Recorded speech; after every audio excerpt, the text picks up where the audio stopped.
Hey guys, what's up?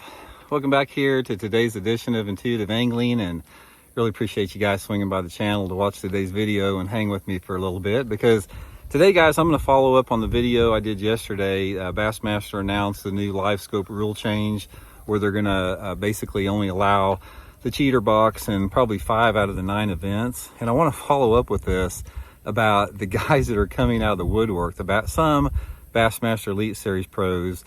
They're obviously just completely terrified about this change. It's like, you know, a lot of these guys, you know, that is their ball game 100%. They're weak in any other type of bass fishing. So this is a really traumatic announcement for a lot of them. So what I wanted to do in today's video, I want to address that a little bit. I want to address some of the comments that I've heard, some of my buddies, the feedback they're giving me on the reaction from some of these live scopers out there. And I want to offer the Bassmaster live scopers a little bit of advice here from Uncle Randy. So we're going to get into that in today's episode. Also, guys, before we get started, just a big thank you. Everybody, guys, that's hit that subscribe button here at Intuitive Angling, big thank you for me and my family. Also, if you're one of the viewers out there that have been using and bookmarking my tackle warehouse link for your tackle purchases that's in every video description, big thank you for me and my family. You guys are the reason this YouTube this YouTube channel even exists. So really appreciate that a lot.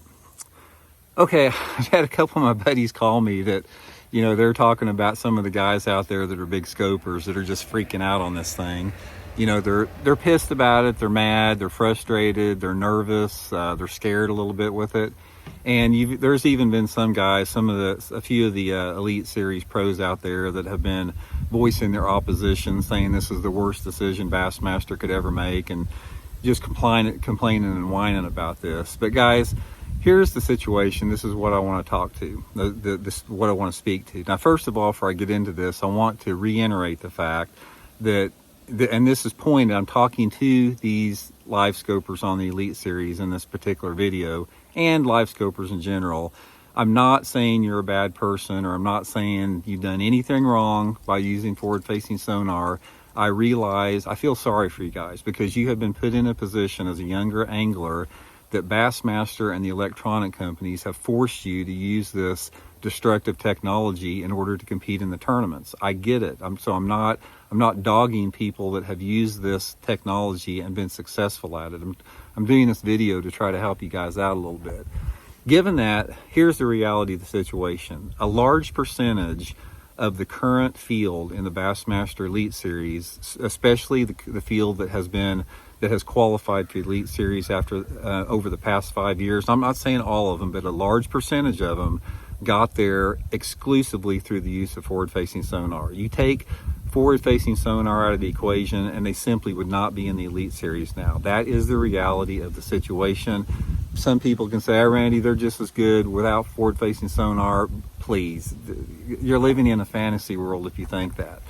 So in essence, they have ridden technology to a shortcut to success. Now, one of the reasons ever since I've been fishing Bassmaster since 1986, one of the reasons that you never saw many of the 20-somethings dominate the sport, there was a few that come up, don't get me wrong. I was one of them. I qualified for the Classic at 23. Kevin Van Dam, there's been some people out there that have excelled at a young age, but it's nothing like it is now. Right now, the 20-something-year-old anglers are basically they are the Elite Series. And in the past, the average age was like, you know, mid-30s to mid-40s. So this change in the demographic of the Elite Series that we have just seen over the past 2 or 3 years is the result 100% from forward-facing sonar. That's what it is. No ifs, ands, or buts about it. So here's the deal. You guys out there that are terrified about this, and you're pissed about it, and you're moaning, and you're whining, realize that by all rights, in the normal world of bass fishing, you probably wouldn't be in the Elite Series now without it. I'm not saying you're not a good angler. I don't say you don't have a good work ethic. You probably worked your butt off to learn forward-facing sonar. But again, that's why I call it the umbilical cord to success.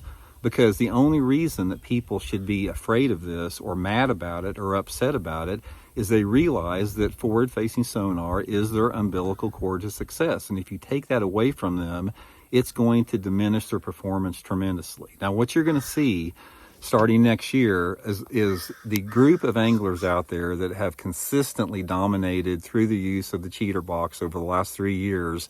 They're going to have a hard time. I'm not saying they're not going to catch them, but you're not going to see the level of domination at the forward-facing sonar heavy events like you've seen. They're actually going to have to go out and bass fish. Let me give you a little piece of advice here. A lot of you 25-year-old anglers out there that are scopers, you think I'm the freaking devil. You think I'm the worst thing that ever happened to fishing. You think I'm full of crap, that I'm just some old grandpa on his rocker that's yelling at the clouds. Why don't you do something that I should have done when I was young? Take some advice from some old dudes here like myself and learn about bass fishing. Now, what you're going to have to do for 4 or 5 or whatever those tournaments where you don't have forward-facing sonar, the umbilical cord, you're going to have to understand an intimate knowledge of bass movement, bass behavior, seasonal patterns, the mood and the personality of fish. You're going to have to become a student of the fish. You're not going to be able to turn on that damn cheater box and have them show you where the fish is at. Because guys, if you have ridden to success through forward-facing sonar, you have used technology as a crutch, as a shortcut to success. I sort of equate it to a parent saying when somebody turns 16, it's like, yeah, if you want that car and if you want to put gas in it, you're going to have to earn it. You're going to have to go out and get a part-time job and work and earn it. You're not going to get it given to you. We're not going to give you this car. We're not going to pay for your insurance. We'll help you out a little bit, but you're going to have to work and earn it. Now, you guys out there now, you're going to have to work and earn it a little bit because you haven't had to do that in the real world of bass fishing. Some of the advice that I'm going to give you guys is you're going to have to really immerse yourself in YouTube videos or whatever and learning these nuances of the sport. The only way that you learn the nuances and the seasonal patterns is by experiencing that. You have to go through the season after season after season in a variety of different conditions to have some type of a repertoire of techniques and approaches for different type of seasonal patterns and movements. You haven't had to do that before. Turning on that cheater box is not any type of a subtlety of fishing. You're going to have to learn about lure categories. You're going to have to learn how different type of lure categories and different type of wobbles and different type of lures, how they displace water, how they appeal to certain bass under certain situations. You're going to have to understand light intensity and a fine-tooth detail in correlation to lure color, speed of retrieve, casting angle, line size, hook size. Literally, there's hundreds of uncontrolled and controlled variables that you are now going to have to master and learn if you're going to be as dominant as you were in the straight, no holes barred, forward-facing sonar pass we've seen over the past, 5 years in fishing here. Don't get frustrated. Don't get scared. Don't get pissed off about it. Look at this as the best thing that can happen to you because you're actually going to have to learn and become a student of the fish, and you're going to have some discipline to do this. And I can promise you, after you've spent the next decade, which it's going to take you a decade to master these skills that I talked about, the level of satisfaction and gratification that you're going to feel from putting in the dirt time and putting in that work is going to far exceed anything that you've had through the shortcut of success through forward-facing sonar. So anyway, guys, just a quick video on that. I just wanted to throw that out there. Like I said, there's a lot of guys that are really pissed about this because, like I said, they have been attached by the umbilical cord to forward-facing sonar. There's no other way to put it. They've ridden that to their success. And one thing I hope Bassmaster does, in the 5 of the 9 tournaments that they allow, 4 or 5 or whatever, that they allow the cheater box, I hope the cheater box tournaments are on tournaments that are in the middle of the spring or on mud pits or tidal rivers where the cheater box is traditionally not as big of a factor.